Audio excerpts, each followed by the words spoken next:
Hello painters, welcome to another week, Watercolours with Caroline.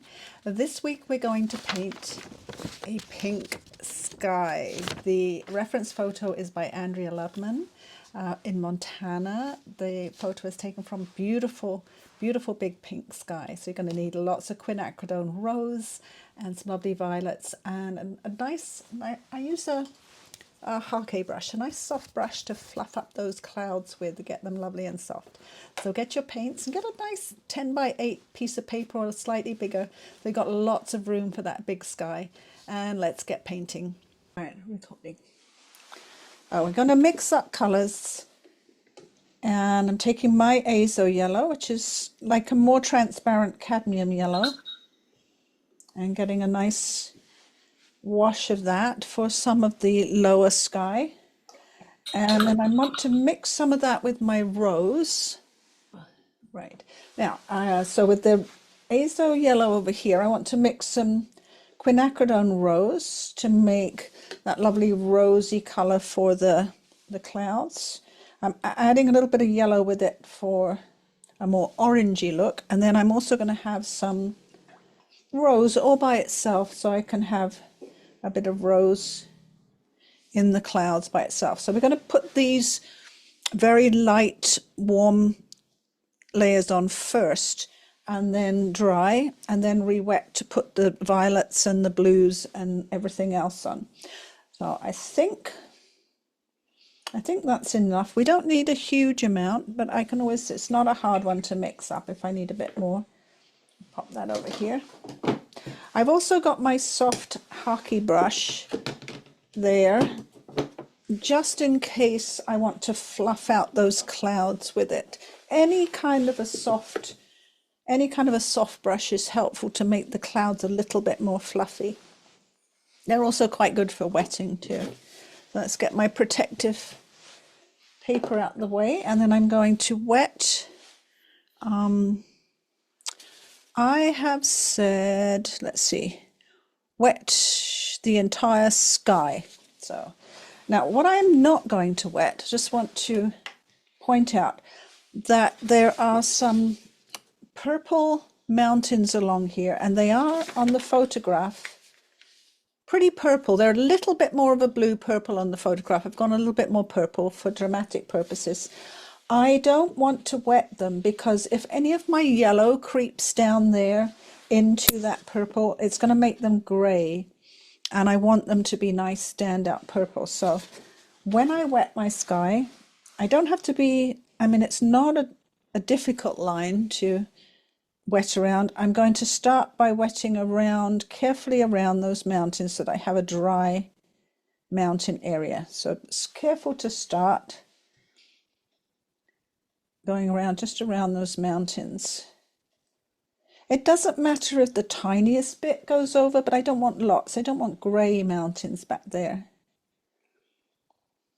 So we get that careful wetting in there, and then I can go to town a bit, sort of a bit quicker, back and forth. And I want quite a bit of working time to work in those big puffy clouds. So be generous with your wetting.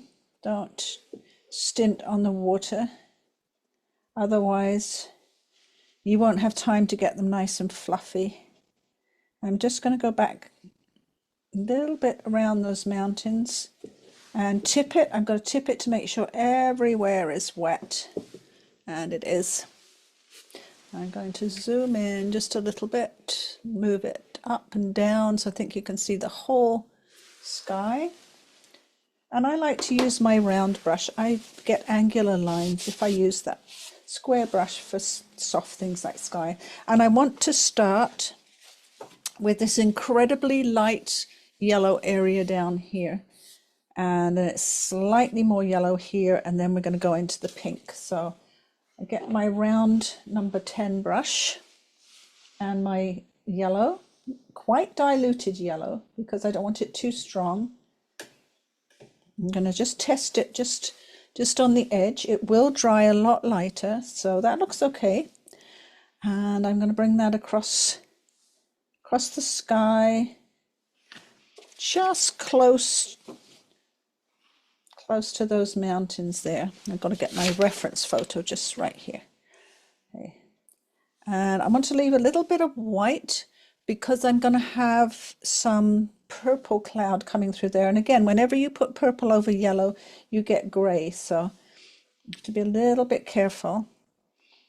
And just under the purple clouds I'm going to put in is a little bit brighter yellow. So I've grabbed a bit more concentrated yellow on my brush and just put a bit more in there, and get my just my rose on my brush now, and I'm going to put a little bit of rose coming in here and over here. Have to be very careful. The rose is very strong, so I don't want to overdo the rose. I want to bring it into that yellow with just gentle streaks. And up here, these are the streaky clouds. Now close to the horizon, the clouds are little and streaky. If you read my notes about what we're going for with this, is the clouds getting bigger and coming towards you to give that sense of perspective and depth. Now I'm going to the rose that's mixed with the yellow, sort of an orangey rose. And I'm putting that in here, but there's a bit of a glow, and along here. It'll look quite strong, but it will dry quite a lot lighter. And clean up my brush a little bit. Now I want to work on the big clouds now. I'll take the orangey rose, at which point I find that I don't have enough because there's quite a big sky. I'm just grabbing a little bit more, and I'm going to do this sort of big cloud that's in here. We've got to leave lots of room for the blue sky, so I'm going to put this sort of big puffy cloud in here, and this is where I put my brush on its side. Now I'm not using the tip, I'm using the full brush down on its side, and sort of twirling it round in circles to get more of a circular look. That's why I like a round brush. I find I get more. I've got some little tiny pink bits up here just coming in. I get a little bit more rose on my brush, just a little bit more rose by itself. And we're going to add some purple to this when this is dry. And add a little bit of rose. Doesn't matter if they're not exactly the same as the ones in the picture, but we're just going for something that's fairly similar. Just got rose on my brush, and now I want to do this funny little one up here, sort of like an oval shape. And there's bits coming up here. Now I want to go into the yellow and the rose mix. It's a little bit more orangey. And testing my paper, and it's dried a lot, so I can't work on dry paper. I have to make sure I wet this corner up again. Interesting that the paper's dried very quickly today. Right, so we're coming up here, bigger up here, big cloud up here. Go back to just the pink. I'm sort of alternating between just the pink and the orangey pink. And these big clouds coming up here.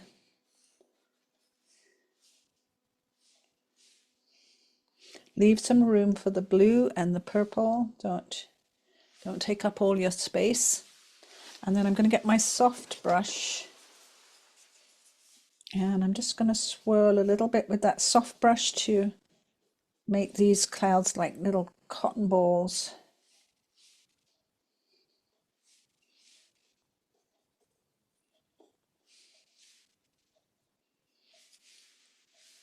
The other thing, if you're using a soft brush to do that, you have to keep it fairly dry. So I've got a towel.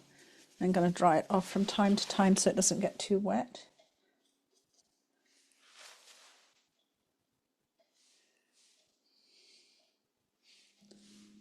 And just ease those in. Now we're going to use this soft brush or a soft brush more when we put the purple on the top to get it in there. Now we want to leave a space up in the left corner for the blue and a little bit of space in here.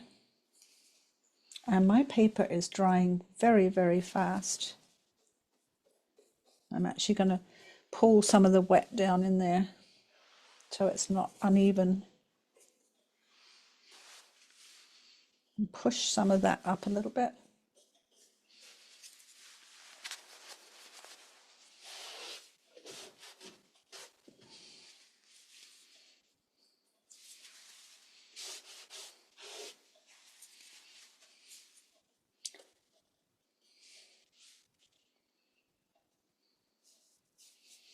And streak out just I'm streaking that rose into that drying yellow just to get that soft.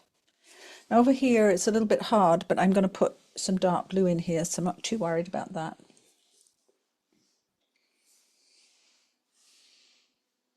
I think that's all I can achieve. The paper's drying fairly fast. Now I think in my notes I did say to dry it at this point, but we can definitely do the marsh area. I don't think I said to dry. I think, yeah. So we don't need to dry that. We can just leave it because we're going to work on the reflection that's in a dry area here. I'm going to go down in brush size for the marsh. I'm going down to the 8 for wetting. And you're just about ready. I'm going to, if you're not, I can repeat any directions if you miss anything, but I'm going to wet where the water is in the marsh. And I'm having to really carefully look at my reference photo because I try to do minimal lines on my paper, and sometimes I lose track of where everything actually is on here. I think I'm confused by I don't know. I think I'm confused by where I put the reflections and where I put the bank. So that's why I'm having to really have a careful look at my reference picture. Also, when there is grass coming up over the water, you need to wet below the grass so that the colour goes below where the grass is going to come up. Because if you're doing dark, it's very dark grass, even if you've got a bit of colour going down there, it's not going to show the very dark grass going over the top. So I've got my number 8 brush, I've wet that area. I'm going to start with a little bit of yellow. Very, very minimal, not too much. I'm going to get some rose, just rose on my brush, and let it mix with the yellow here. Be very careful because the rose is strong. Mix with the yellow. Keep it really, really light. And although I'm going to go over quite a bit of the rose with purple, I'm going to go over it with blue too. I want to take the rose all the way along here because you can see the rose shining through the reflections in the water. I'm going to take it here and it's going to be underneath some of the colours I put on there. Keep it really, really light because you want this to reflect the light in the sky. If it's too dark, it won't look reflective.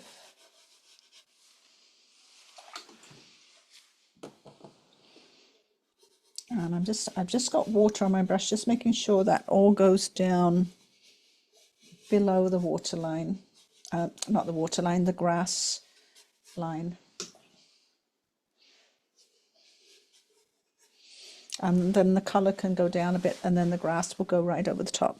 Right here is going to be blue on the left hand side, and also right here a purpley blue. A purpley blue will be fine over the pink. It'll be great.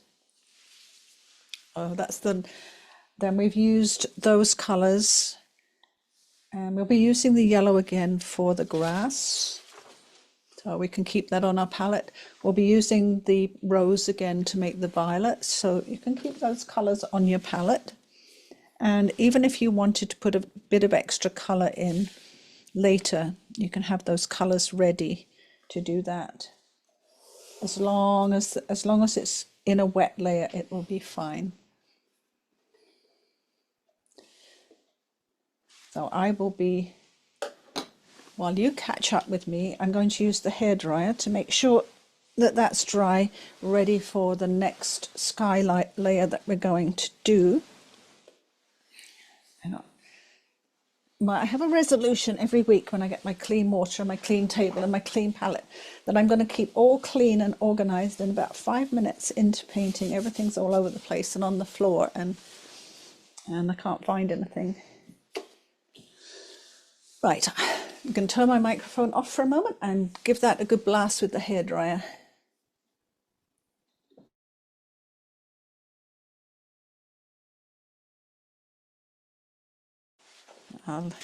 And the one that I missed, I'm pretty sure I missed putting it on the list, was to get some Cobalt Blue for the blue sky. Oh, no, see, I've already forgotten. Protect your work. And there we go. And I'm going to zoom out a bit so it's easier to see my palette. I'm going to start with having some nice Cobalt Blue for the blue sky.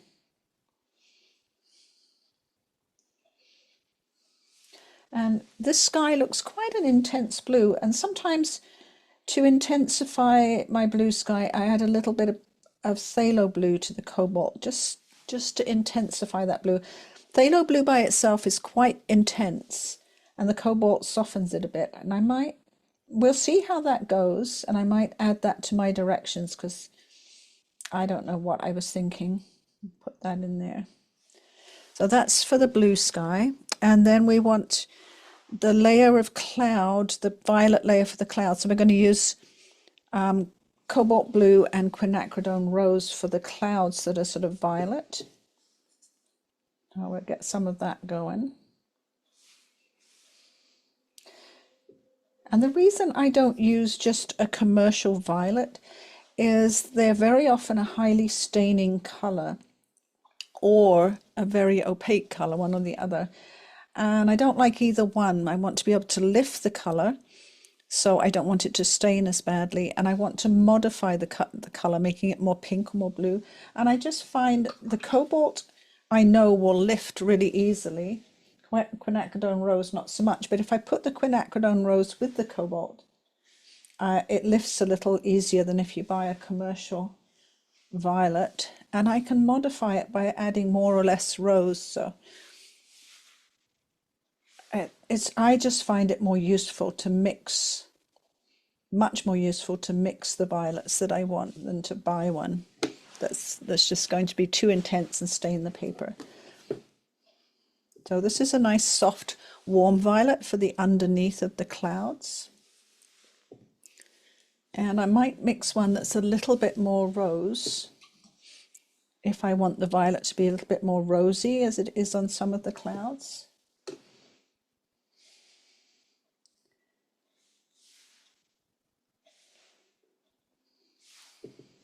So this one is still Cobalt Blue, but it's just got a little bit more Quinacridone Rose in it to make it a little bit more pink, a little bit more warm. And then there is some really dark blue cloud in there too. So I'm going to use Ultramarine Blue and Prussian Blue for that.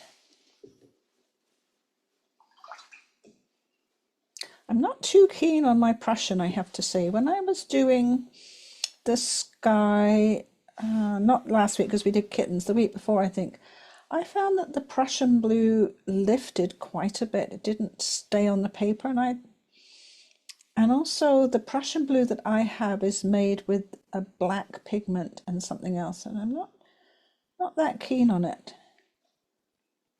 But I've got a whole palette full, so I better make use of it. So I'm mixing the Prussian with the Ultramarine Blue, and then I'm going to add a little bit of Quinacridone Rose to warm that up a little bit because it's very, very cool.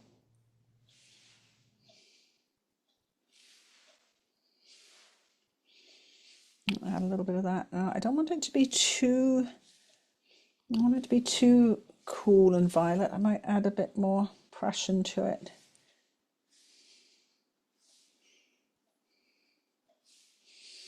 And there, we'll see how we go with all of that there.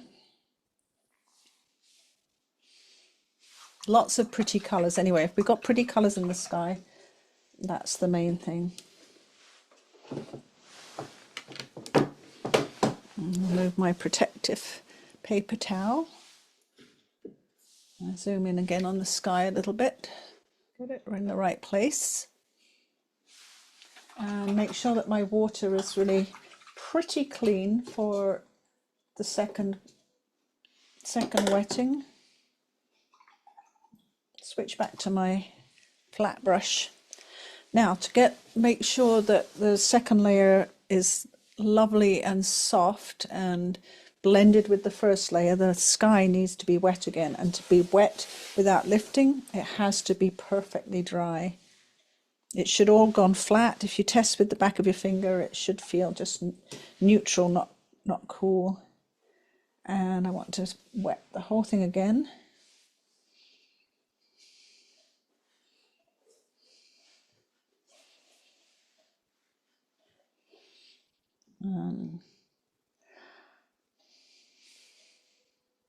I'm actually going to wet over those mountains for this second wetting because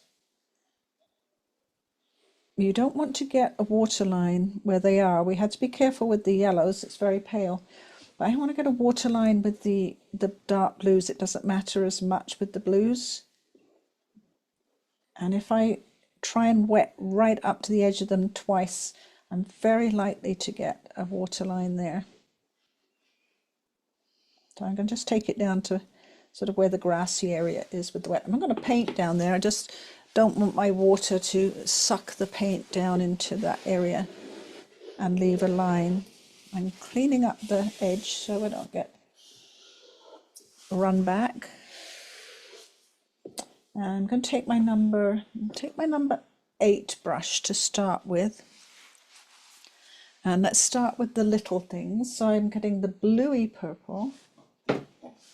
I've got, no, you know what, I should start, I'm going to start with the bluey purple and then go to the cobalt blue sky. So the bluey purple was the cobalt blue and the rose, but a little bit more cobalt blue.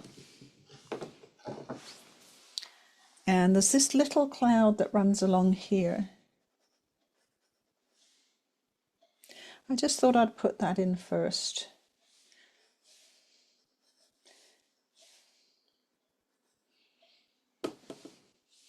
And it's kind of blooming a little bit, so I'm drying my brush on my sponge, and I'm going to use my drier brush to pull out those blooms a little bit more into streaks.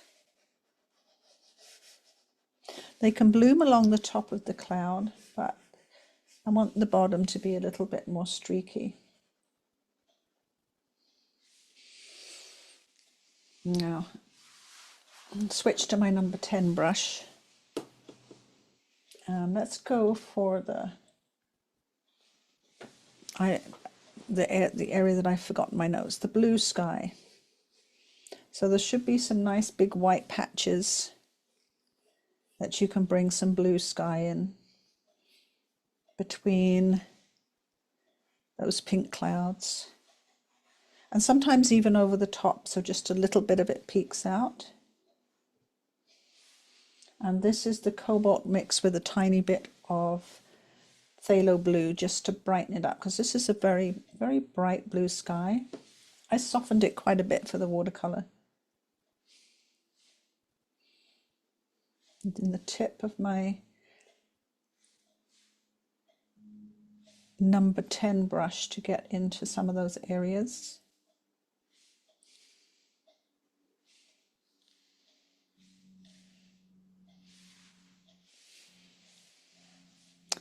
And along the horizon here. Now I'm going to bring some dark blue clouds in here too, but underneath them I want the light blue. So this is why I wanted to come down over the mountain. I don't want to get a line. And the other thing that you can do is you can flick back some of it with your soft brush, and also you can control some of it with your Kleenex so that it doesn't creep in too much.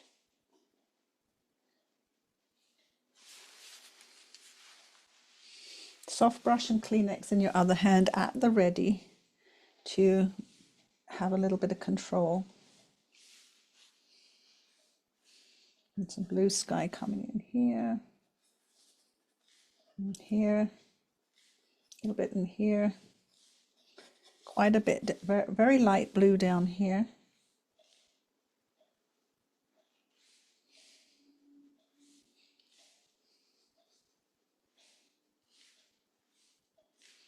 It all looks a bit bitty when you put it in, but don't worry, the water, as long as you've got nice wet paper, the water will carry it around and help you. And then we're going to put in some purple as well.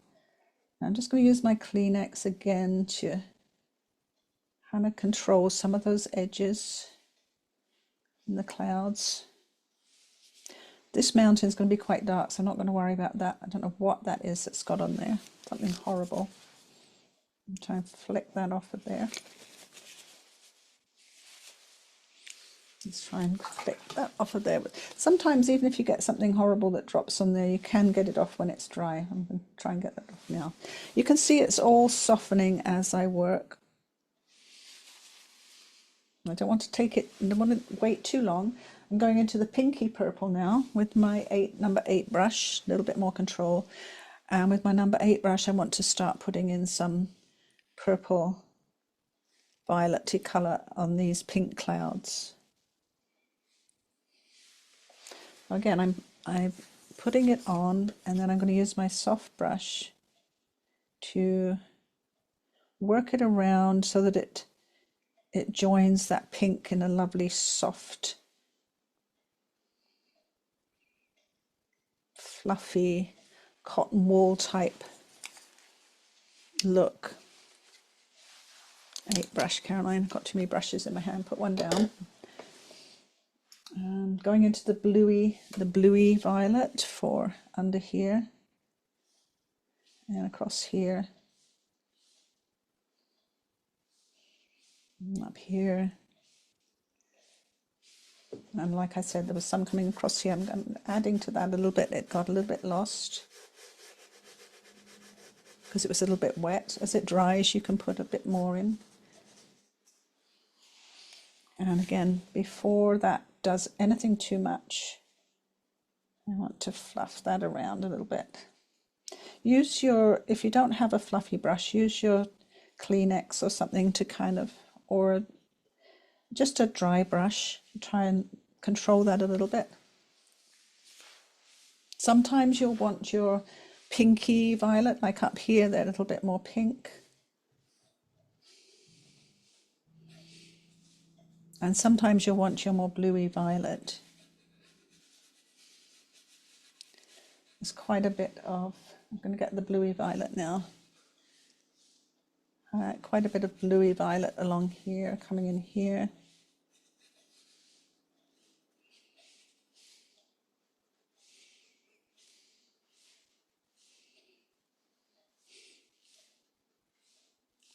And a little bit of just violet all by itself here in the blue sky. A little bit coming in here. I've got to put the dark blue on before it dries too much as well, so I won't spend too much time fiddling over here with the violet because I've got some dark blue to get in.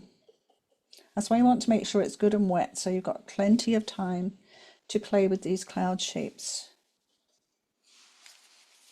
And if, you know, at any time you want to take back a little bit of pink cloud, get your soft Kleenex and just dab a bit back. I like to dab a bit back and then soften it up again. So before any of this dries too much, I'm going to get my number 10 brush in the dark blue. And there's quite a lot of dark blue clouds scudding in over here. I'm going to bring that in. It's coming in at a bit of a diagonal. I want to make sure I do that. A little bit coming in up here. And sort of comes under this. Get a little bit more just Prussian on my brush. Coming in here.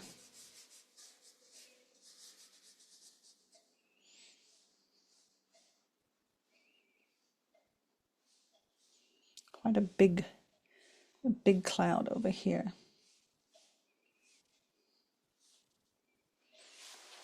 And again, got that on, and I'm just going to soften it in a little bit.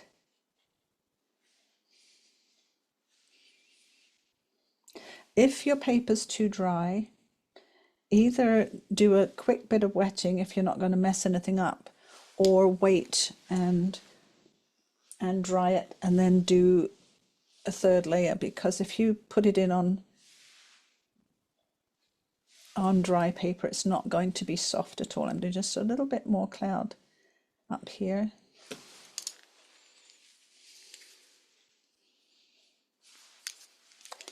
And there's quite a little white cloud here, and I'm going to just lift some of the blue there for a bit of white cloud.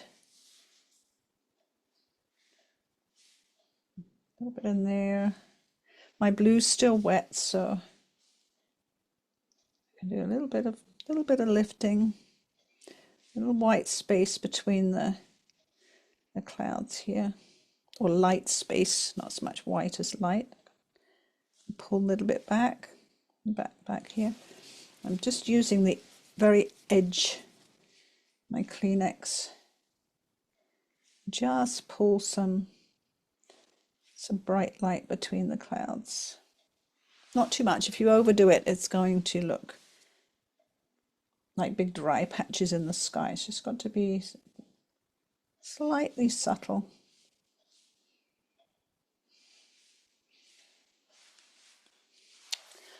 And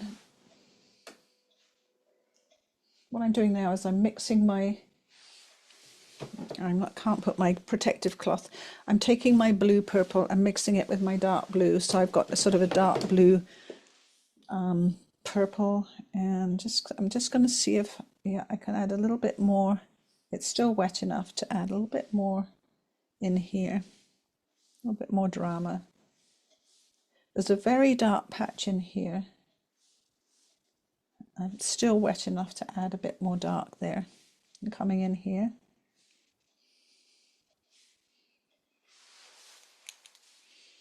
And again, let's fluff it out a little bit.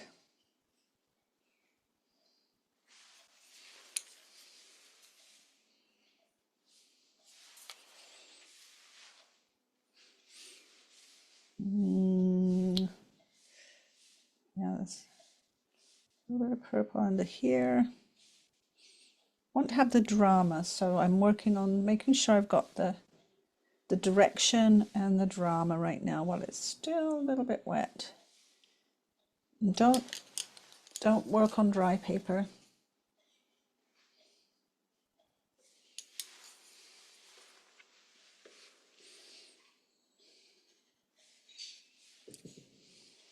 And what you definitely want to have is you have all of this angle coming in from the left. You definitely want a little bit of balance from the right. And what I'm making sure is I'm making sure that over on the right here, some of my dark purple cloud goes right off the edge here of the tape, so that I have, doesn't have to be the exact amount that you have on the left, but there should be some balance between some of the dark cloud coming in at this angle here, balanced with this big mass of dark cloud coming in at this angle over here. You've got to have a little bit of balance.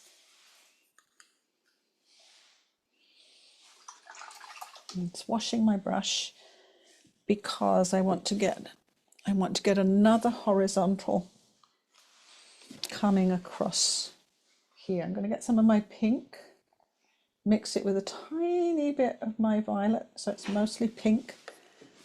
And coming across here, I want A little bit of horizontal happening.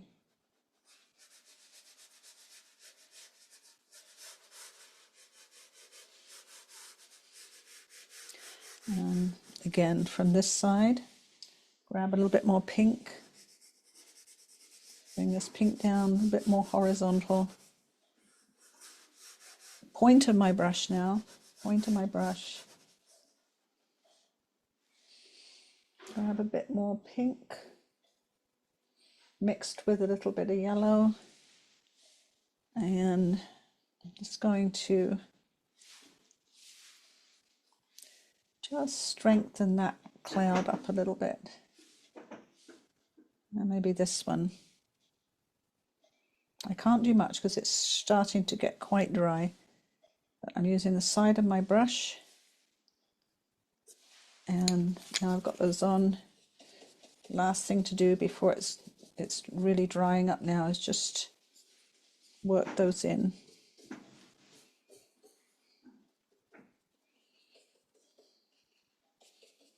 And now it's too dry to do anything more to that. That's as much as I can do. The paper's really drying up.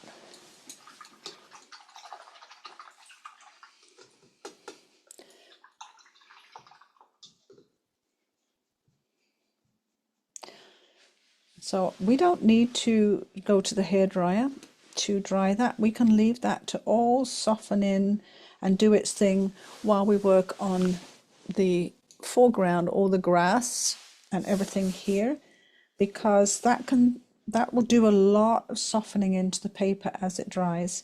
And we can come back and do all these mountains later when this is dry, but the next step will be to work on the foreground. I won't have to take any drying time. So I'll put it back on my sky for a minute if you want to be looking at that. Try and get everything, I like everything straight. Try and get the camera straight. There we go. And meanwhile, I'm going to read my notes for the foreground and see what I need to mix up for there.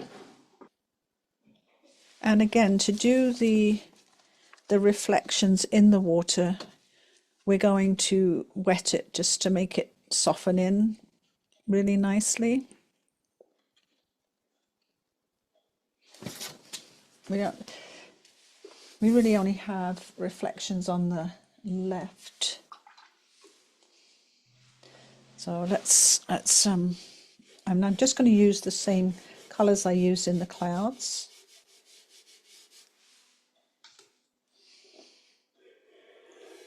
Now with my clean water I've just grabbed, I'm going to wet across there.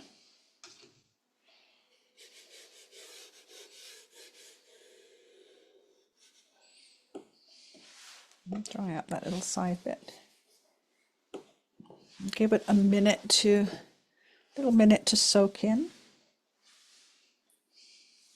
I've got my number 8 brush for those that like to know what size I'm using. Anytime I'm working on my first layers, big skies, reflections, everything, I go with bigger brushes, then you don't get too fiddly with everything. And then as you come down to more detail, your brushes get smaller and smaller. I'm going to pick up a little bit of the Cobalt Blue with the Phthalo Blue and have that in the shoreline here. The photo actually looks a bit more ultramarine-y in there. Maybe I'll add a little bit of ultramarine to that, so it's not quite so bright. Actually, ultramarine looks good from the photo, so I'm mixing a little bit of ultramarine in with my Phthalo Blue mix. Or in here and over here. I'm going with kind of sideways motions of my brush. And I want to leave some pink showing. We're going to have some dark grass going over the edge on the side here. And then there's quite a dark reflection from the mountains. So just along here.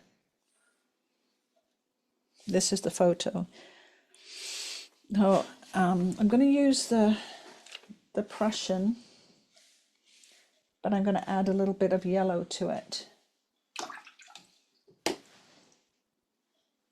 And I'm making decisions now that I don't know if I made them originally. I have no idea.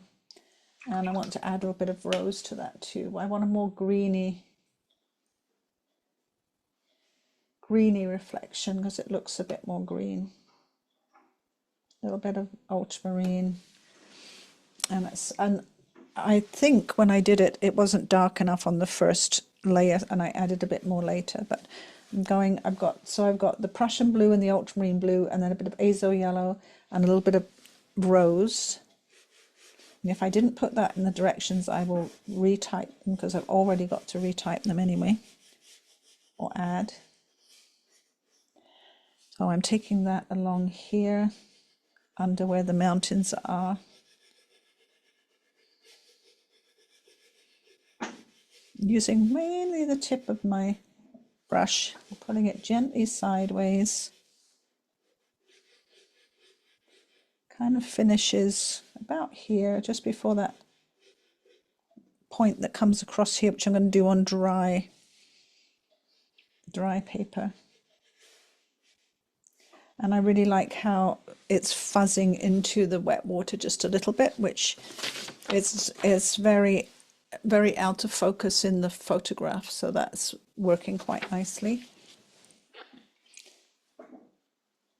I'm going to dilute that color down a little bit and add a little bit more ultramarine blue.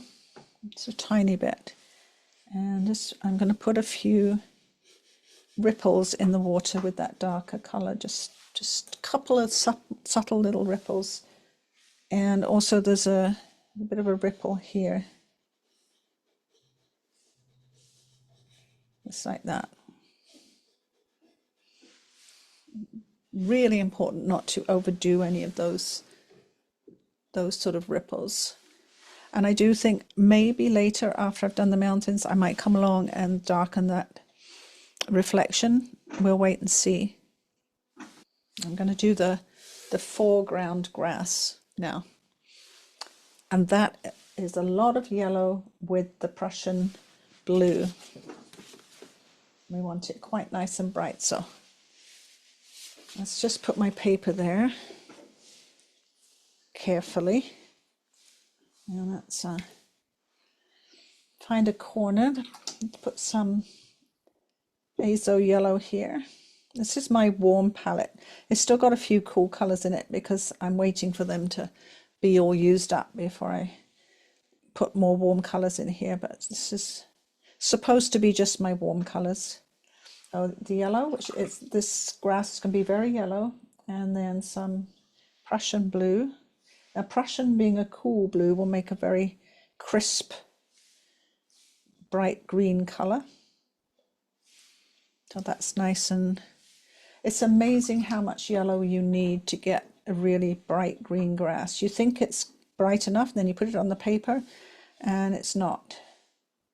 I'm going to add a bit more yellow to that. As soon as you add a tiny bit of blue to the yellow, you've got green.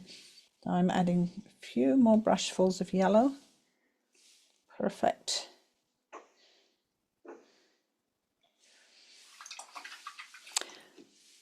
And and I want to make the sand color while I'm here. So the sandy color was I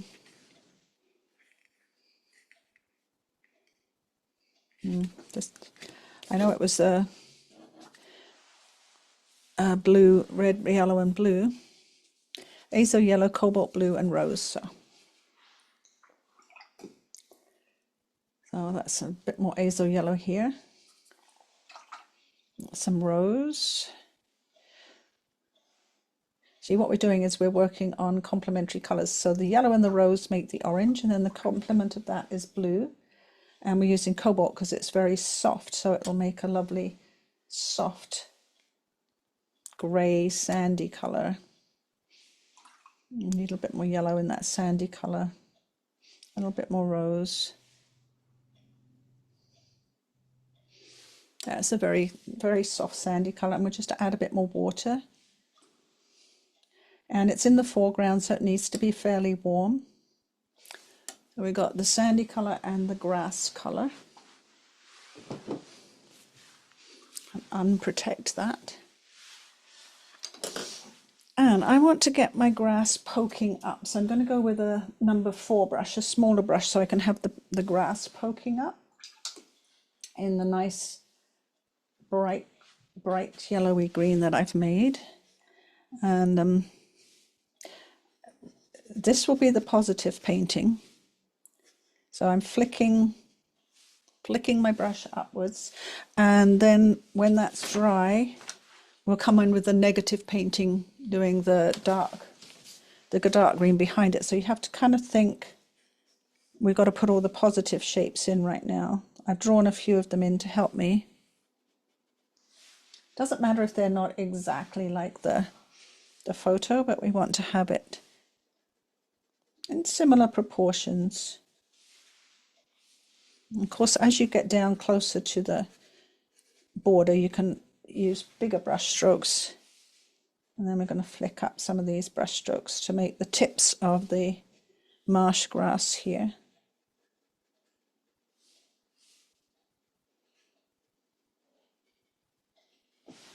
And it doesn't matter if you go in the wrong place, because you can come back, do your negative painting with the dark green. Actually going to bring mine down a little bit, have a few coming up.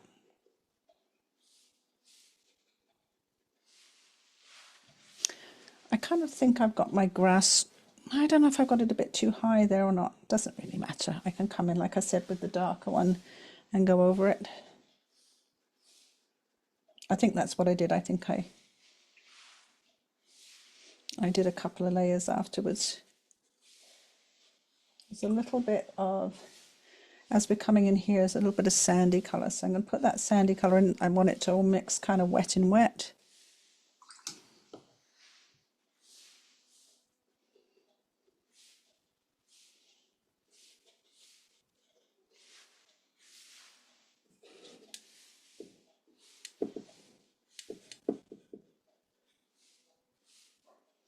There's some greenish tinge to some of the grass over here. We're going to put some darker underneath it later.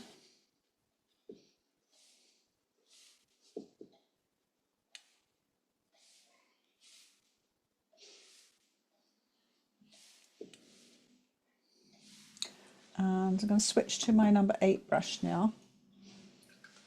And I'm going to put more water with my sandy colour. It's still a little bit dark.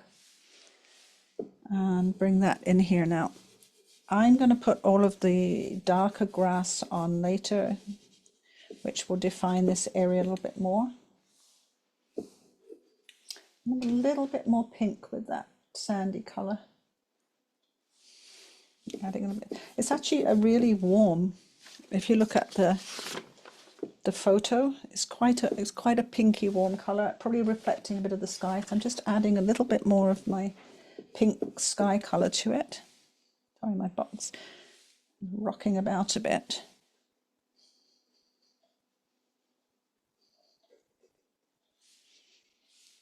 And there's going to be some darker green grass on the right hand corner. Won't worry about that right now.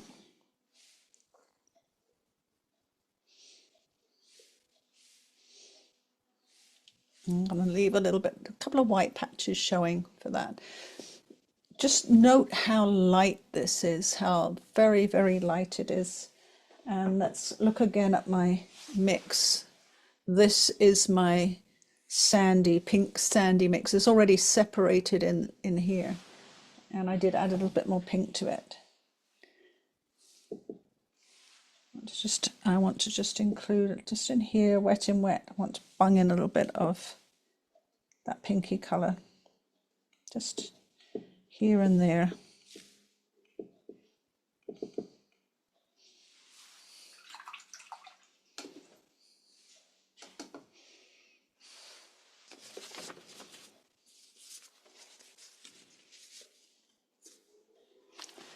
And I'm following my directions now. I think I'm doing okay. And that's good for now. And then we're going to make sure the sky is really, really dry, because then we're going to work on these purple mountains. Oh. Put my brush where I'm not going to lose it. Where you can see it. Zoom in a little bit so you can see it a little better.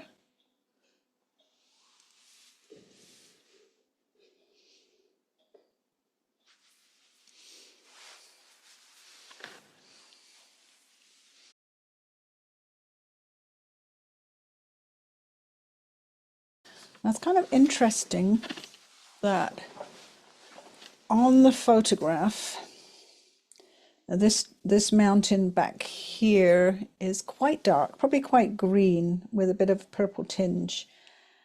And I've made mine lighter to put it in the distance. It's up to you which you do. I kind of like the look of the lighter mountains in the distance, and that I didn't put all the sort of the dark and the green on it, just to lift the mood a little bit. But it's totally up to you whether you do that background mountain really, really dark. We do want to make these mountains over here quite a bit more purple than these ones over here. We maybe add a little bit more ultramarine to these over here, the foreground ones anyway. And I can see some granulation in mine, which means I must have added a little bit of ultramarine to those. And I let that one dry in the background first. So we'll do that background one first when we do them, and then come along and do these ones coming along to the right. And then make sure the background one's dry, and then do a little bit of ultramarine with the foreground ones. And the green underneath them is basically the same green we mixed down here with a little bit more cobalt blue added to it. So it's almost exactly the same, going from kind of cobalt bluish over here to a more yellowish green in the middle, just a slight variation.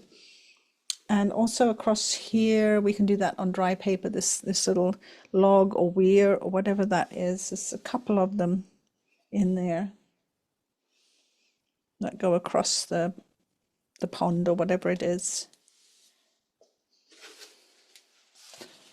So I'm going to mix up, let's put my little guy back here. Oh, I'm getting good at this. I'm getting good at being clean and tidy. I'll forget in a minute and we'll get blobs of paint everywhere, don't worry.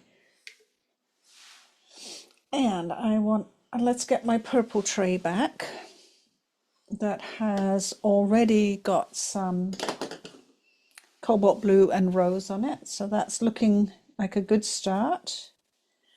And let's just add a little bit more cobalt blue. A little bit more rose. I want to have two lilacs, so I can have a little bit of blending going on. So I'm going to have this other one over here going to be a little bit more rosy. With some cobalt blue. And then this time I'm going to add a bit more rose to that to make it a bit more of a rosy color.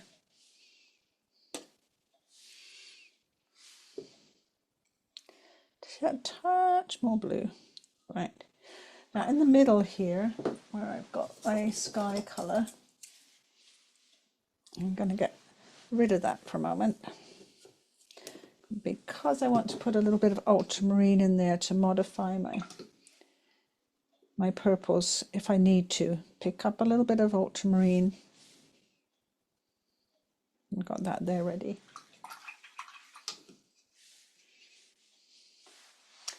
And I can also get the grass color ready for, I mean the mountains have to be dry before I do the grass color in there, but we can get some ready. Because I've got half of it left. I've got the Azo yellow. I don't know if it's Azo or Azo, I'm not really sure. I expect people say one or the other. It doesn't matter which. Right, I'm going to mix a bit of cobalt with it and make it a little bit greener than the foreground grass. And in one corner, I want to add a bit more yellow so I can have, again, a bit of variation. I don't like painting things all one colour. I like them wet in wet to just have a little bit of diversity, a bit of this and that, a bit of interest. So we'll have that ready. I think I could also, while I'm just waiting for you to paint yours, I'm going to make the dark marshy grass as well. And I'm going to do that with Ultramarine Blue, Azo Yellow, Quinacridone Rose and Prussian Blue. So all the colours pretty much we've used. I'm going to leave the marshy colour, the sandy colour there. Let's go back to this tray for the dark grass because I've got some of that mixed up here. And we've got some Ultramarine Blue. And we want our marsh grass quite dark, and some, no, this one's Prussian, some Prussian Blue. And some Azo Yellow to make a pretty strong green. And of course that green's going to be too green, too greeny green for the marsh grass. That's why we need to add now the Quinacridone Rose. I got my palette upside down, so now I can't find my Quinacridone Rose because it's the other way up. I've lost my road map there. Little bit more ultramarine, a little bit more yellow. We want a really dull, dark color for the grass. I know that looks almost black. Might add a little bit more yellow. Surprising, it will lighten up as I get it on the paper. It looks dirty, doesn't it? Ugh. But it's what we need. It's what we need for this dark grass in here, which, if you look on the photograph, is almost black. We're not going to go that dark, but we want it at least a lot darker than this grass here. And if you notice, I can zoom in again because I finished mixing. If you notice this grass just in front here, it's a bit more rosy coloured. So when we get to this one, we're going to add a little bit more rose to the paint. And I've just let mine here mix wet in wet. I like that look and that kind of rosy look across the soft tops here. So, and another place there's some very dark green is back here in these trees back here. It literally is almost black. So we'll put that, we'll get rid of my protective paper and wash my brush, and then think about what size brush I need for those mountains. I need a 4 because I want some control, and we're going to work on the mountains going across. And I'm going to start with the I've lost even what one I got here. Let's bring it over here, bring it a bit closer. I'm going to start with the rosy violet. And the thing to do when painting a lighter one behind the other two is to paint all of them.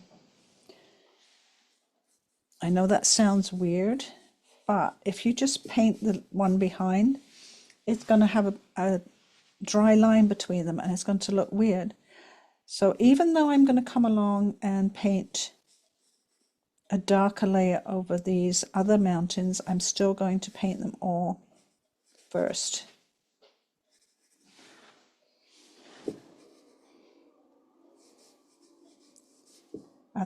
That's how you do it if you don't want lines everywhere, dry water lines everywhere.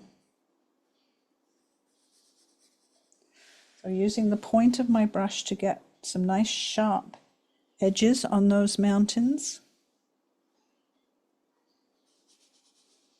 Just using my sort of a more pinky violet. Going right across all 3 of those mountains for now. And I already have, right here in the sky, a little bit of a dry water line, which I can't fix. It doesn't matter really. but that's what you want to try and avoid if you can whenever you're wetting something. Now I'm going to switch to, no, I won't switch yet. What I'm going to do is add a tiny bit more rose to my that pinky violet. I just picked up the teeniest bit more.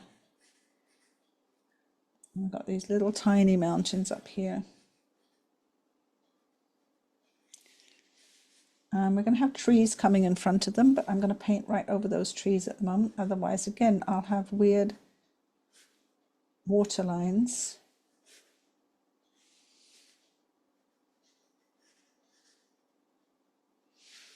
And now going into the more bluey violet as I come over here, grabbing a little bit more of that.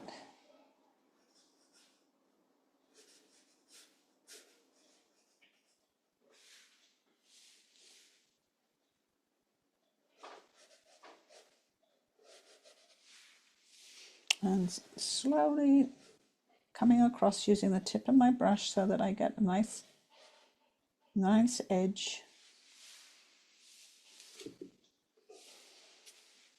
You can grab a little bit more of the pinky violet now, just to change it up, just as I come over here.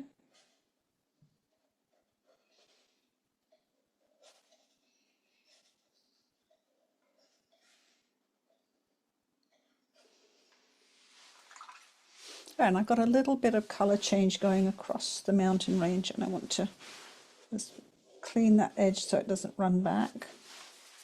And this side is almost dry now from where I started. What you can do if your paint is still wet at any point, you can do some dropping in if you want to. I'm just going to demonstrate how you can do that. If I took a little bit more of the bluey violet here and just touched it to that wet paint, I could always drop in a little bit of color. I can't do that over here because it's already almost dry. So I'm going to quickly, a couple of blasts with the hairdryer, dry this area just so I can do the two foreground mountains. So let's mute you for a moment.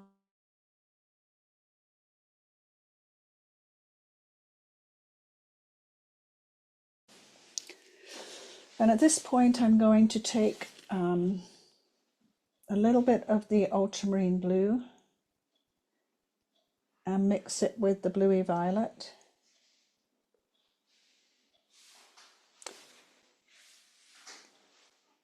And I'm having a little think. I'm looking at my other picture. I think that's what I did. Actually, I'm going to grab the tiniest bit of that ugly green I just made and add that into. Here's my ultramarine mixed with my pink, with my bluey violet, and I took a little bit of that ugly green and mixed it in there because I kind of want to have a greeny tinge to this mountain. And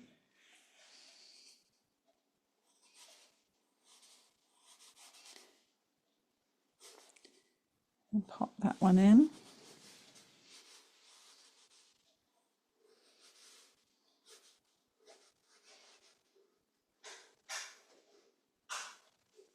And coming down, and then the other one. I'm gonna, because like I said, I love to vary the colors all the time. I'm going to grab a little bit of this pinky violet and I'm going to mix it in with that color I just made with the green and the ultramarine and everything else, and use it for this mountain here.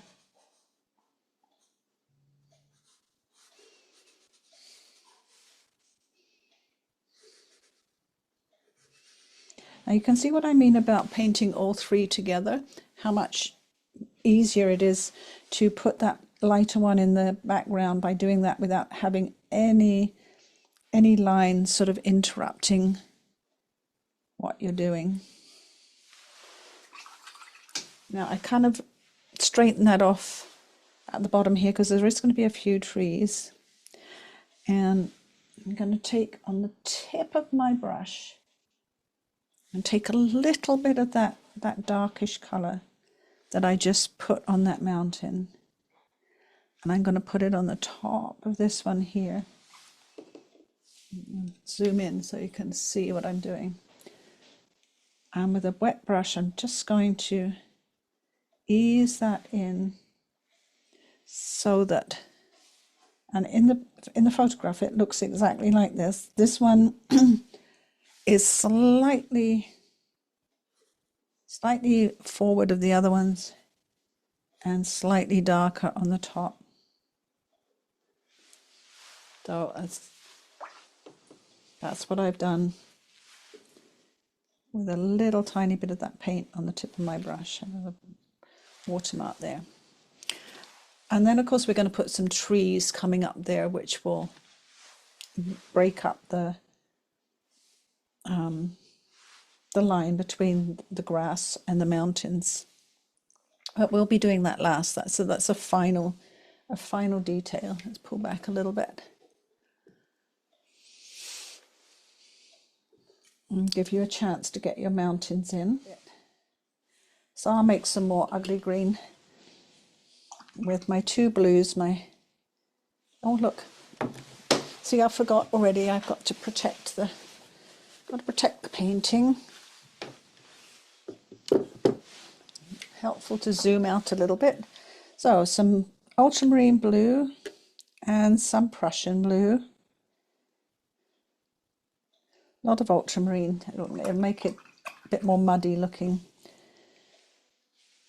And some azo yellow.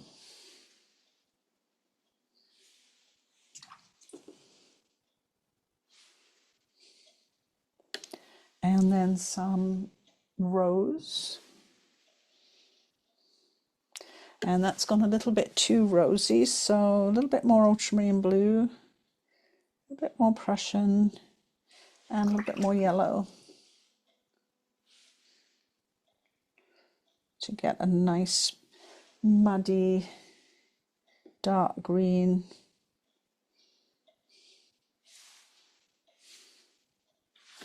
That'll do. And I want to have a little bit of my Quinacridone Rose ready. Honestly, when I turn my palette upside down, there we go. I can't remember where it is when it's upside down. But when I turn it up the right way, I know exactly where it is. Yeah, I'm going to have a little bit of rose ready to add some rose tinges to the tops of some of that grass.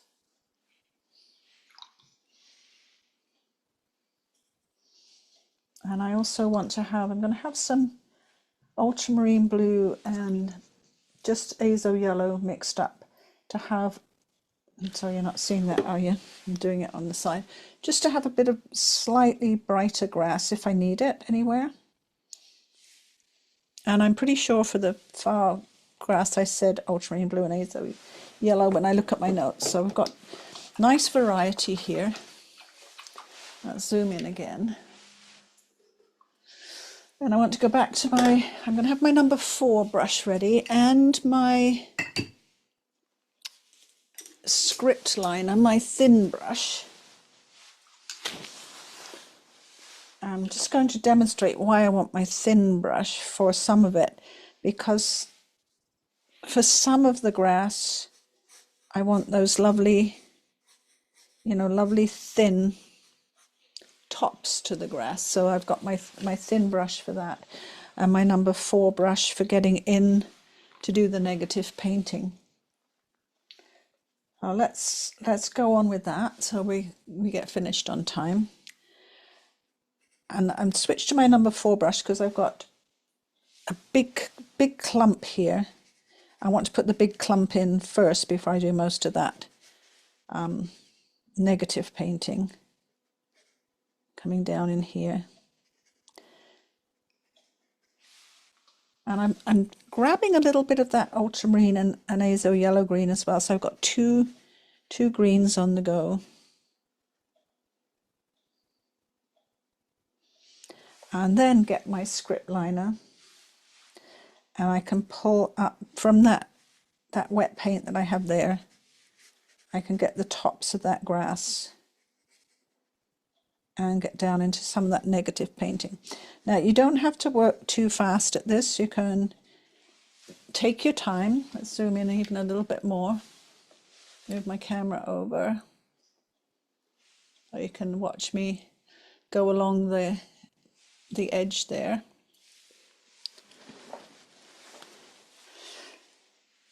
And there's other things that we're going to do too, because when you come down here, there's some wet in wet that we need to do later to blend these together once we put in the negative painting. This actually looks a lot like a watercolor, this reference photo. So that's very helpful. Now back to my ugly grass, my ugly color. I just added a tiny bit of ultramarine blue to it, just to darken it up a little bit while I come in here. So point of my number 4 brush to get down into some of these areas, the negative painting, and then switch to my script liner to just sort of pull some of that grass up at the top, and even push it down into the light grass as well. But you can work quite slowly. It doesn't matter. Mine is a little bit more blue here. Another great color to add to it is what you call it? Can't remember. Burnt sienna. I should know what it's called. I'm going to drop in a little bit. I've added a tiny bit of burnt sienna to it. I'm going to drop in a little bit here, just to get it sort of darker on that side. This is where you can really play with wet in wet. With these really subtle dark colors, you can switch to having a little bit more ultramarine in your color. You can have a little bit, like I've just put a little bit of burnt sienna in the color. You don't have to stick to all the same. And I have that lighter green too. I can pick up that one sometimes as well and use some of that. At the moment I'm in my basic ugly green.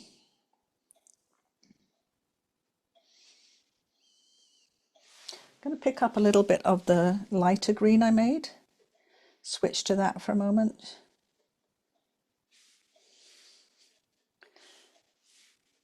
And I know I don't usually get this detailed with switch to this, switch to that. But in reality, that's how I paint. I don't paint with one color. I'm always, as I put my brush in the palette, picking up something different. And that is kind of the key to having a very interesting painting. Now all this area here is going to have some wet and wet done to it as well. It's not going to stay flat like that. I'm back to my just light green for the moment.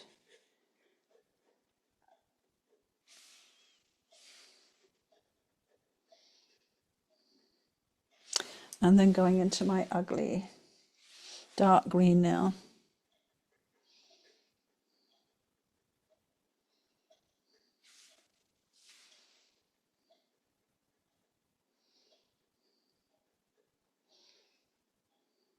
Now the key is as you work along, keep dipping into your paint so that your paint's nice and wet as you work along the page, because you can get lots of wet in wet, interesting things happening if you keep dipping in.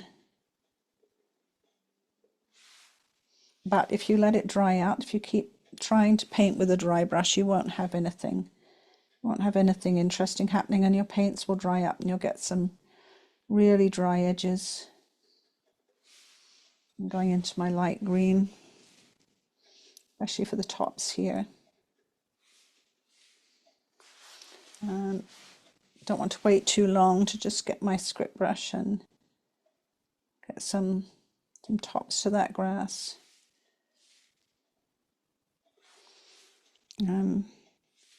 Push it back in here a little bit.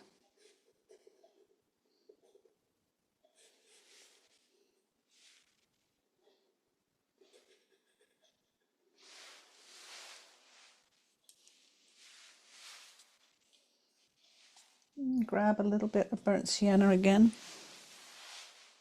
Mix it with my ugly green. Let's switch it up a little bit. I'm going to come down a little further. I've got my reference photo right in front of me because it gets a little bit low here. Grab some paint. Keep the paint wet and juicy.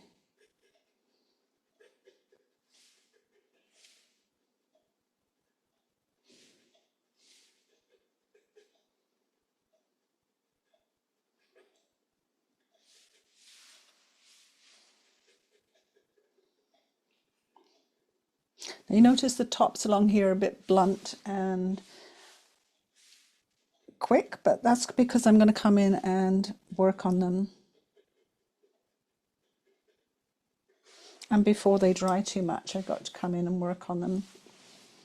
I'll just keep an eye on how wet they are.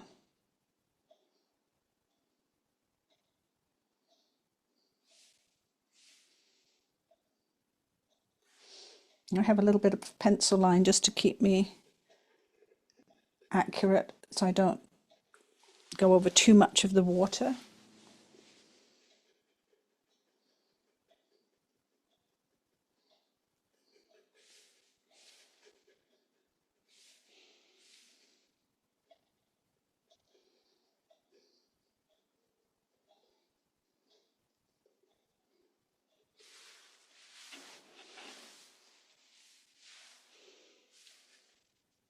Now as I'm coming along here, it sort of flattens out a bit, and this is where I want to add a little bit of the pink as well.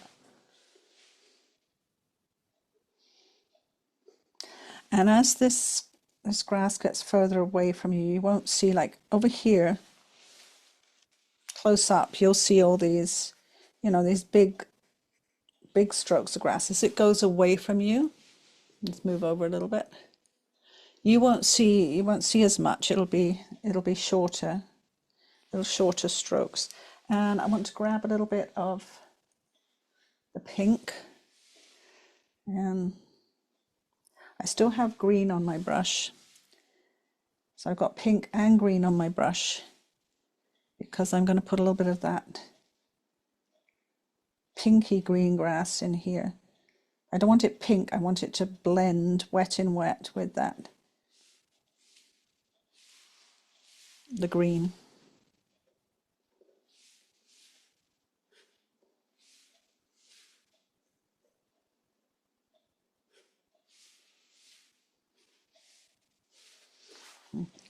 Get a little bit of that on. And then go right back to the green. I'm not going to wash my brush. Brush doesn't get washed. Just go straight back in with the green.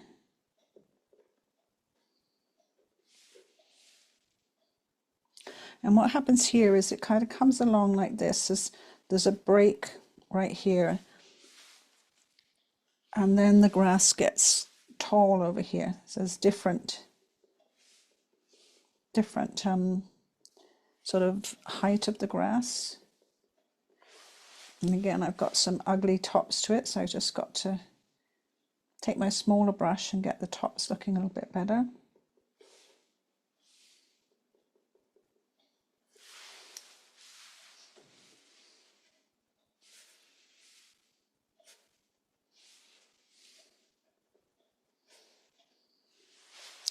And put a transition in here. There's a bit of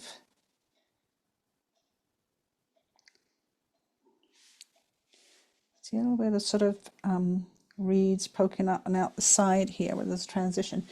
Now coming along here, I'll bring it over here. There's a little V break right here, which is lovely. It comes right under this there's a big tree there, so I'm getting close to that V break. That's why I stopped. Sorry, I've got to bring this over a little bit. Give this a sense of, we're getting down to this like sandy area here. I'm going to get some just dark green on my brush. Bring that in here for Another clump of grass here. So where the grass comes into the sand, it's very clumpy.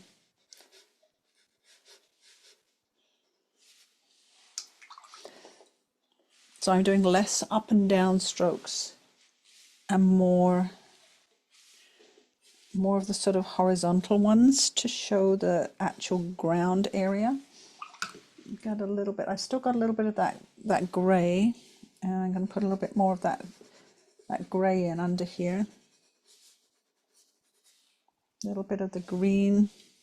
There's a little patch of green. Oops, that green wasn't green enough. It's too blue. Let's put a little bit of patch of little green grass here. Sort of greeny here. You can see how at this point you're starting to build the colour in the background. I'm going to add a little bit of burnt sienna with the sandy colour. Pop that in there. We don't want too much white showing. Oh, I've added just a little bit of burnt sienna with the sandy colour. And sort of doing a little bit of texture in the ground right here. There's going to be some darker grass too.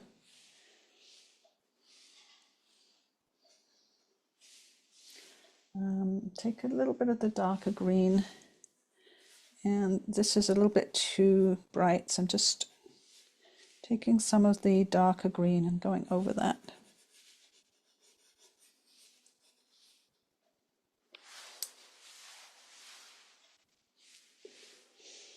And it's a little bit of grass poking up here.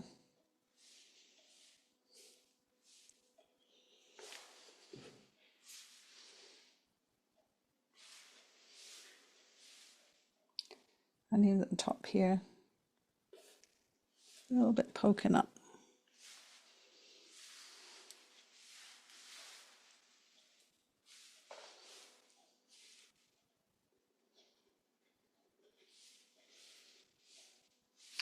I want some pinky green, so I'm mixing a bit more pink in with that, and coming in here, a bit more sort of pinky green in here.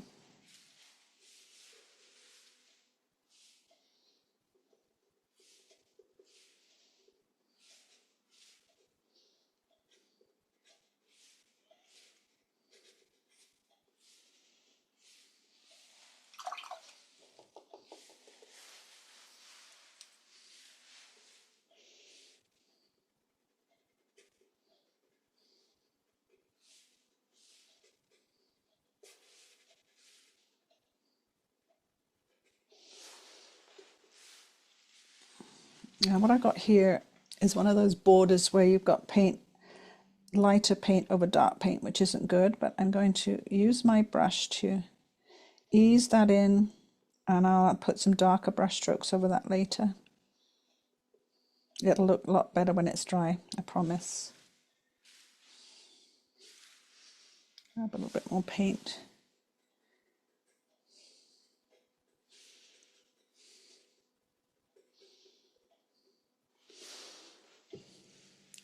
Oh, we've got a lot of that area in. It all looks very wet and wishy-washy right now. When it's dry and you pull back from there, it's all going to work together to form this sort of abundance of different marsh grasses. Now what we have over in this right hand corner here is a little bit of just kind of mid-green grass, and that's the Ultramarine Blue with the azo yellow, just a basic blue and yellow grass, maybe with a tiny bit of rose added to it, so it's not quite so vibrant. There's not much of it, it's pretty simple. So that was my Ultramarine Blue and azo yellow with a little bit of rose put in with it.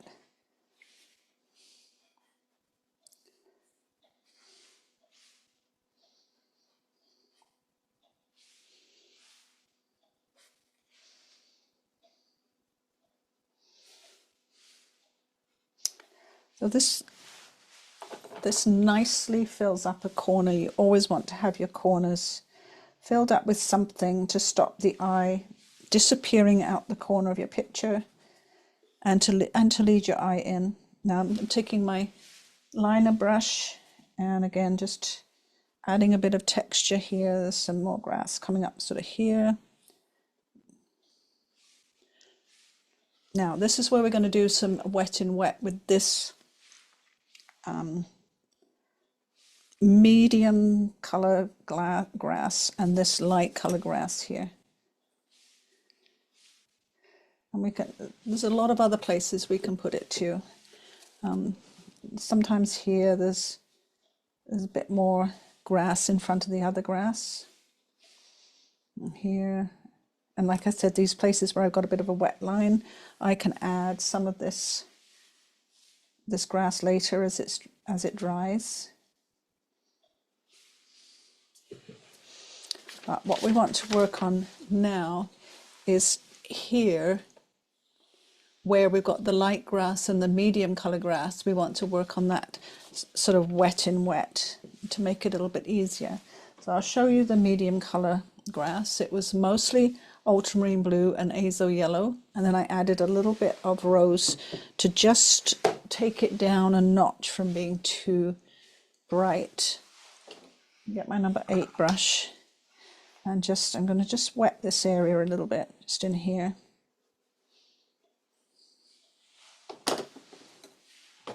I only want it slightly wet, so I'm just going to dab it out with a Kleenex to control what's happening here, because I want some really just wet in wet, not too obvious grass. And some of this darker grass is coming down into it and bringing it down wet in wet.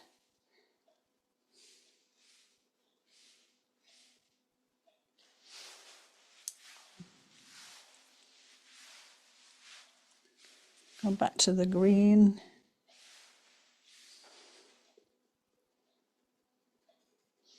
And having it a little bit wet makes it nice and soft. You don't have too much of a dry line, obvious look to it.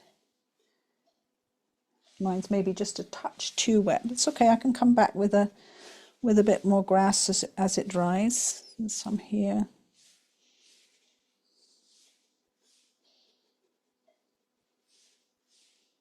And the other thing you can do is if you want to work on dry, you can use your clean wet brush, and you can use a clean wet brush to soften that into if you want to. It's either way works. Push it over a little bit. And here too, the bottom of all this grass is darker than the top. We're going to put that in.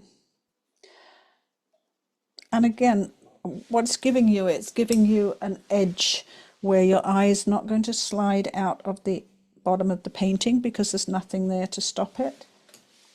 It's going to have this darker grass here. Slightly out of focus, it doesn't need to be sharp. Using my script liner to get a bit more grass texture. Want it coming up here a little bit more. Going to my dirty green, my dull green, put a little bit of that in. It's a little bit wet here for me to do anymore. I'll come back when it's a little bit drier and just put a little bit more in here.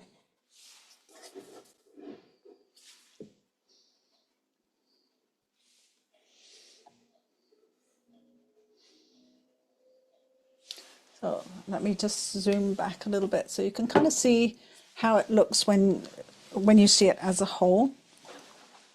And as it dries, I might need a little bit more happening with it, just a few more details. But what I do want to do is get my zero brush. Yeah, that's my zero brush. There's a couple of little details that I want to put in before we do the finishing details.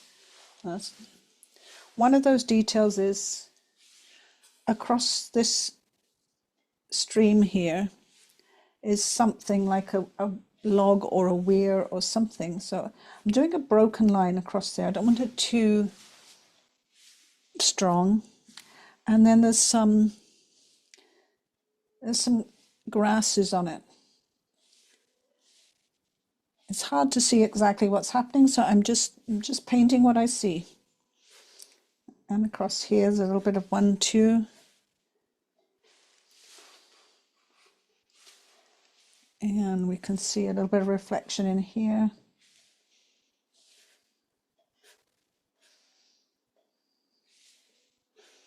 And just a little bit here. And I'm coming back to just over here. And I've got quite a dry number 0 brush and a bit of that green on it. And I'm pulling it across here. There's sort of some, I think there's like mud flats there. I'm going to take my number 4 brush, and I have over here the grey I mixed for the sandy area, and I mixed a little bit of burnt sienna with it. I got my number 4 brush, and I'm going to use a dry brush, so it's got barely any paint on. And I'm going to pull a little bit of that colour across here. Just like this, because there's some colour in the water there. It's really, really subtle, but it's there. And now all we have to do is a little bit of grass across here. So I'm going to use I had some mix over here. I'm going to use my Ultramarine Blue. That's what I wrote in my notes. Ultramarine Blue and Azo Yellow. I'm mixing it again. It's got a bit dry. And I said I wanted a bit more yellow on the corner because I'm going to go from darker green to lighter green. So I'm going to start darker green over here. Number 4 brush still. Be careful if you've got any wet grass. And I'm putting it down and wondering if it's blue enough yet.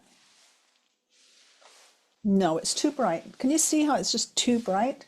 So I'm going to add some more blue to it. That's way too bright. It's going to compete with there, I put a little bit more ultramarine blue with it. We'll compete with the sky.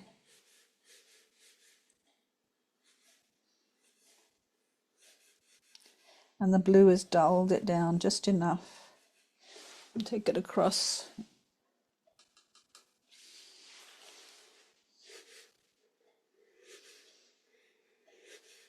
I don't want it very strong. It's quite diluted.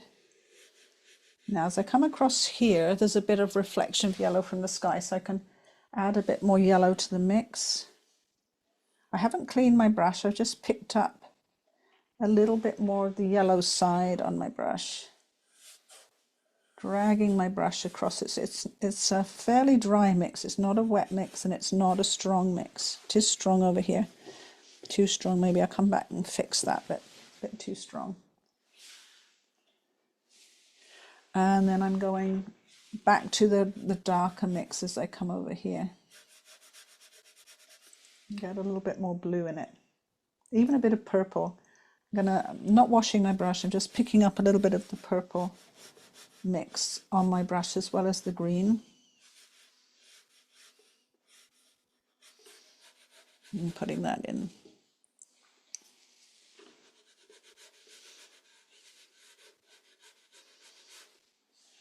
And then I'm going to go back with a little bit of that purple and blue and bluey green and darken up this side. Wasn't the right color, it's too strong. Much too strong.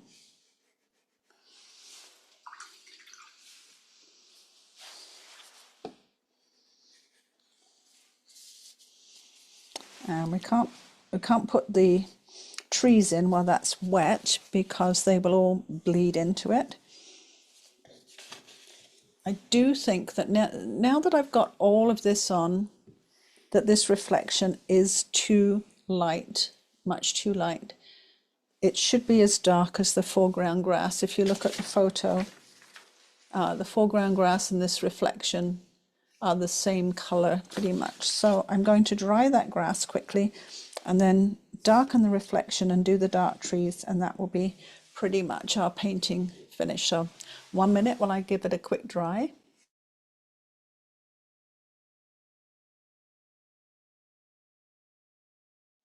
There, that's dry enough to work on that again. I want to get some 1 minute, I've got to get some nice clean water for wetting. Give me a second. Well, let's get my number 8 brush, and I'm going to wet this area where the reflection's going to go. Again, so it's a nice soft reflection. And I want to give that time, the water time to soak in. So I'm going to my 0 brush while that's soaking in, getting some of my really dark, very dark green paint. And there's just a few little trees to put in. There's some little trees along here. I've got my reference photo, make sure I get them all in the right place. And this is why I had to dry the other green, otherwise they'd just all melt into it and disappear. There's some little trees along here.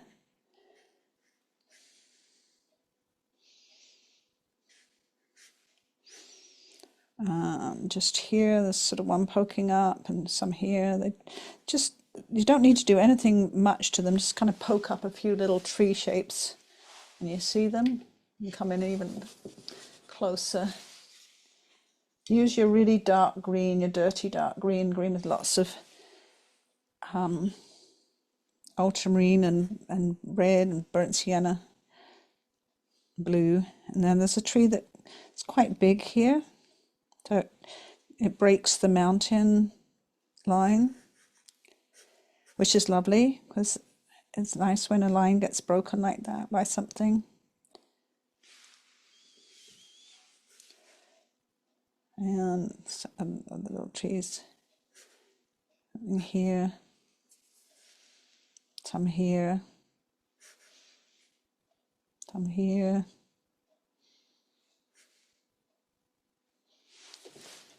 Coming across the page.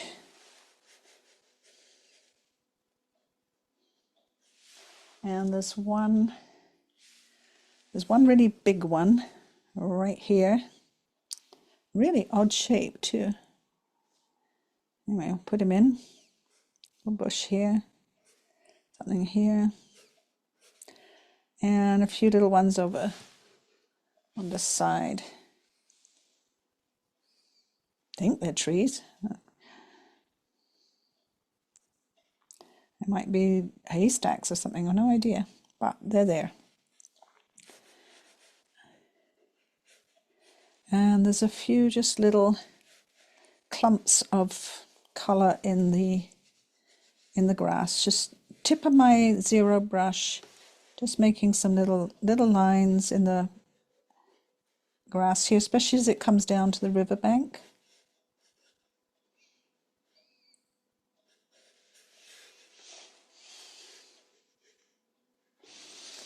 I've got those clumps of trees in, and now let's see if that's still wet.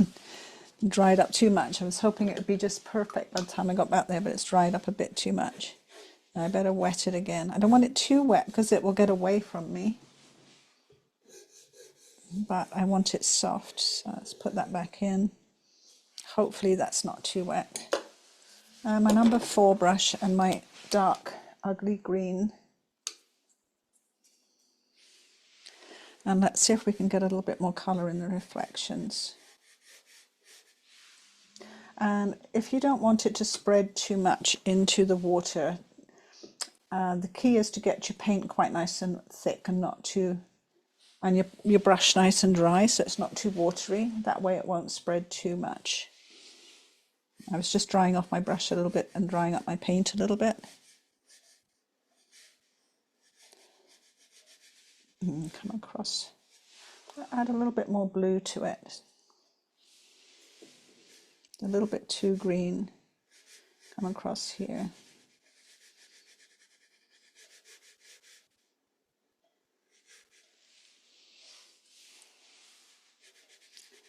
come down, add a tiny bit of burnt sienna to it. Feeling as it comes across here, it needs to be a little bit warmer. So just added a touch of burnt sienna to that colour. Sort of a patch here. And I'm going back here. It's still a little bit light over here, so I'm going to add a little bit more colour.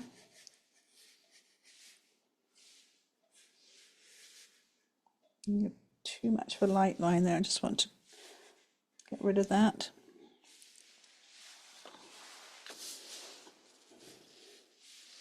Let's pull back a little bit and have a look, see. And then having put that dark reflection in, I feel I need a little bit more dark over here to balance it. A bit more dark in this area over here.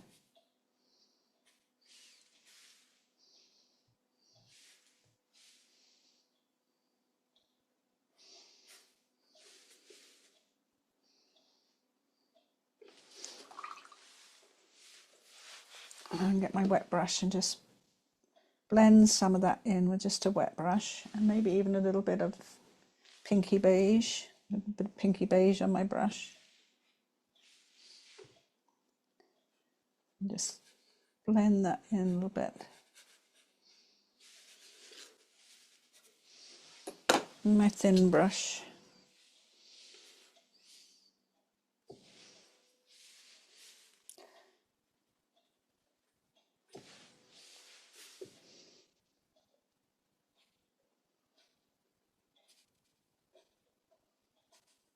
Putting a little bit, there's a definite dark green kind of border to that area. Now these little tiny details that I'm doing, I spend quite a lot of time at the end of a painting putting these sorts of details in, like some things here where it comes up out of the sand. I don't always do all of this on a painting with you because it takes so long. It can take hours putting all these sorts of little extra details in, but I kind of like you to know that's how I work, and that's something you can do. You don't have to be finished when we get finished. There might be a lot more that you can do to kind of add something to your painting. And even here, even where I got you know, the wet in wet happening, I can still come back with my little brush and add a bit more to this. There's definitely some dark going on in here,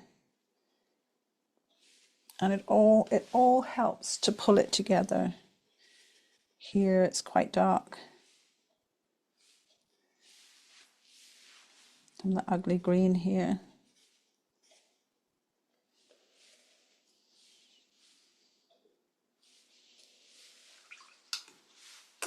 And sometimes like a patch like this is really too dark. Not too dark, it's not, it stands out too much. I'm taking some of my really pinky beige and just coming over that with some pinky beige to kind of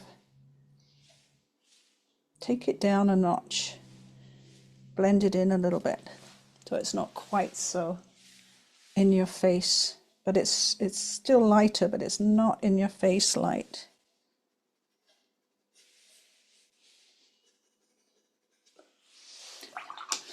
There, let's pull that all the way back so you can kind of see it as a whole.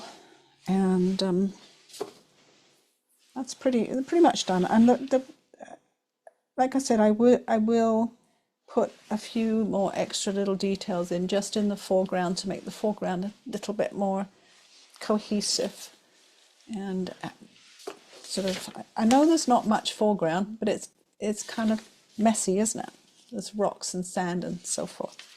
Anyway, there we go. That is our pink sky, photographed by Andrea Ludman. Beautiful photograph. I will stop the recording. Well, I hope your sky turned out beautiful and big and dramatic and you're happy with it. Sometimes you have to wait a day or two for all those paints to mix together, for the paper to dry beautifully, and then take another look at it, and you like it a lot better in a couple of days. I know I always do. So take care. I hope you enjoyed painting, and we'll see you again next week. Bye for now.